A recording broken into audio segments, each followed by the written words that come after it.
Have you ever replayed a conversation in your head long after it ended? Maybe someone sent a short text message and you spent hours wondering what they really meant. Maybe you made a small mistake and you couldn't stop thinking about it for days. Or perhaps you have stayed awake at night analyzing every possible outcome of a situation that hasn't even happened yet. If so, you are not alone. Hello and welcome to my channel. Today we're going to discover why overthinking is one of the most common mental habits in the modern world. And the frustrating part is that it often feels productive. It feels like we are solving problems, preparing for the future, protecting ourselves from mistakes. But in reality, overthinking often does the exact opposite. It creates stress, it steals our peace, it drains our energy, and it keeps us trapped in cycles that never lead to real solutions. Today, we are going to explore why we overthink everything. We will look at the root cause behind it, the triggers that make it worse, and the most importantly, practical ways to break free from it. Because understanding overthinking is the first step towards controlling it instead of letting it control you. So let's begin. Most people think overthinking means thinking too much, but that's not entirely true. The issue isn't the amount of thinking, it's the quality of thinking. Healthy thinking leads to decisions. Overthinking leads to circles. You analyze, you reconsider, you imagine, you worry, then you repeat the process again and again. Nothing gets resolved, nothing moves forward. It's like running on a treadmill. You are expending energy, but you are not actually getting anything. Overthinking often disguises itself as preparation. We tell ourselves, I'm just being careful. I'm trying to make the best decision. I'm considering all possibilities. But beneath those explanations is usually something deeper. Fear. Fear of making the wrong choice. Fear of failure. Fear of rejection. Fear of uncertainty. And that's where our journey begins. One of the biggest reasons people overthink is because they fear making mistakes. Many of us were raised to believe mistakes are something to avoid at all costs. We learned that being wrong could lead to embarrassment, criticism, failure, disappointment. So we developed a habit of analyzing every detail before taking action. The problem is that life doesn't offer perfect certainty. No amount of thinking can guarantee the perfect decision. Yet overthinking often acts as though one more hour of analysis will finally provide complete confidence. It rarely does. Instead, they become stuck between options, paralyzed by possibilities, and sometimes the fear of making the wrong choice becomes worse than the consequences of making any choice at all. Another major cause of overthinking is the desire for control. Human beings naturally dislike uncertainty. We want to know what's going to happen. We want guarantees. We want predictability. But life doesn't work that way. Relationships are unpredictable. Careers are unpredictable. Health is unpredictable. When we can't control events, we often try to control our thoughts instead. So we mentally rehearse scenarios. We imagine outcomes. We prepare responses. We attempt to think our way into certainty. But certainty never arrives because uncertainty isn't a problem to solve. It's a reality to accept. The more we resist uncertainty, the more we overthink.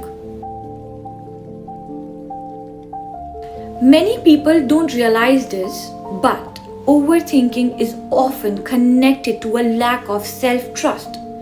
When you trust yourself, decisions become easier. You know that even if things don't go perfectly, you will find a way forward. But when self-trust is weak, every decision feels dangerous. You question yourself constantly. You doubt your judgment. You seek endless reassurance. You revisit choices you have already made. The issue isn't the decision itself. The issue is you believe in your ability to handle the outcome. Strong self-trust reduces overthinking because it replaces fear with confidence. Not confidence that everything will work out perfectly, but confidence that you will survive and adapt no matter what happens.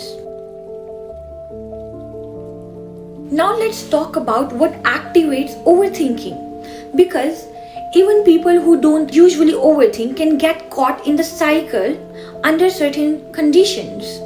One major trigger is uncertainty, waiting for results, waiting for response, waiting for an answer.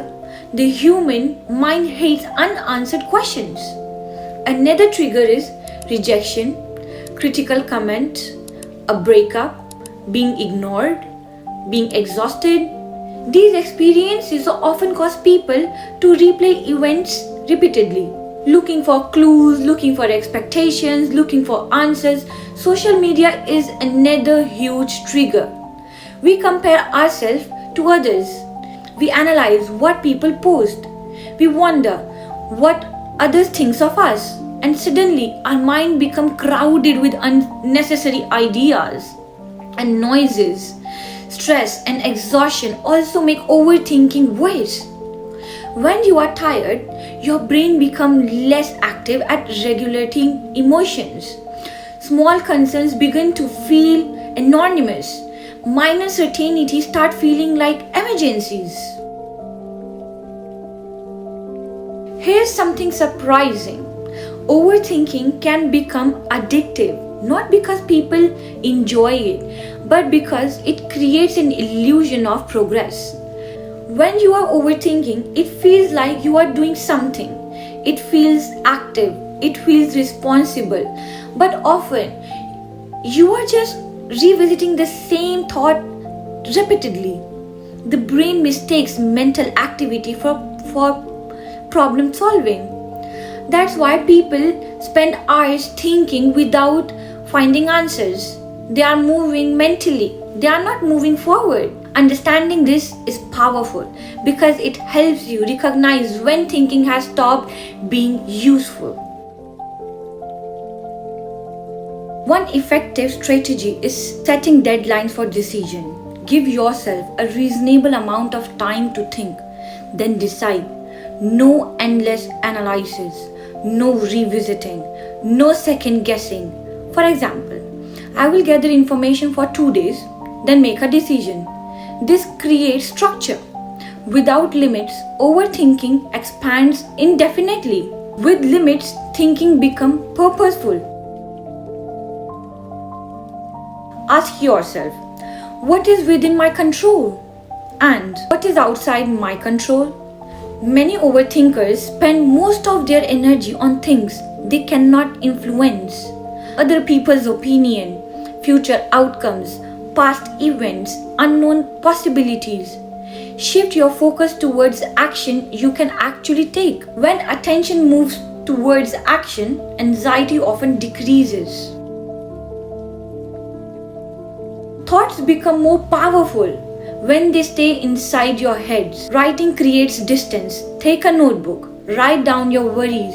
Write down possible solutions. Write down the worst case scenario. You will often discover that the problem feels smaller on paper than it did in your mind. Writing transforms vague fears into concrete information. And concrete information is easier to manage.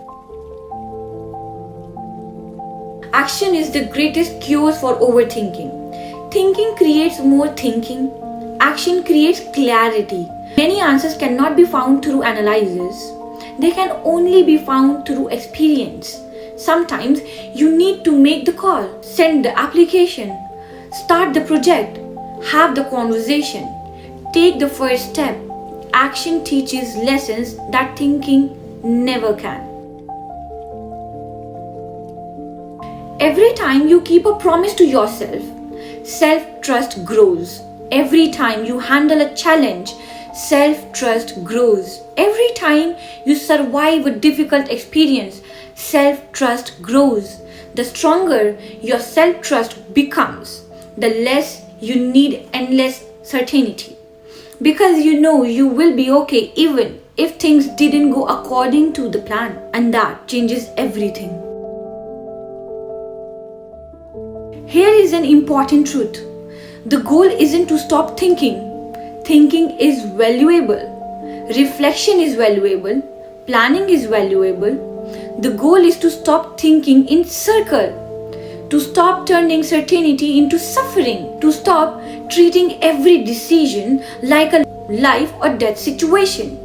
Healthy thinking creates solution. Overthinking creates stress. Learning the difference is one of the most important skills you can develop. We overthink for many reasons. Fear of mistakes, the need for control, low self-trust, uncertainty, stress, rejection, and while overthinking may feel protection, it often keeps us trapped. Good news is that we can be changed by testing boundaries around your thinking, by focusing on what you can control, by taking actions, and by learning to trust yourself more. Remember, you don't need perfect certainty to move forward. You don't need every answer before taking the next step. And you don't need to solve tomorrow's problem today. Sometimes peace begins the moment you stop trying to think your way out of uncertainty. Thanks for watching. If you found this video helpful, don't forget to like, subscribe, and share it with someone who tends to overthink. And now I would love to hear from you. What's one thought or situation you have been overthinking lately? And do you think it is helping you solve the problem or just keeping you stuck? Let me know in the comments below. Bye-bye.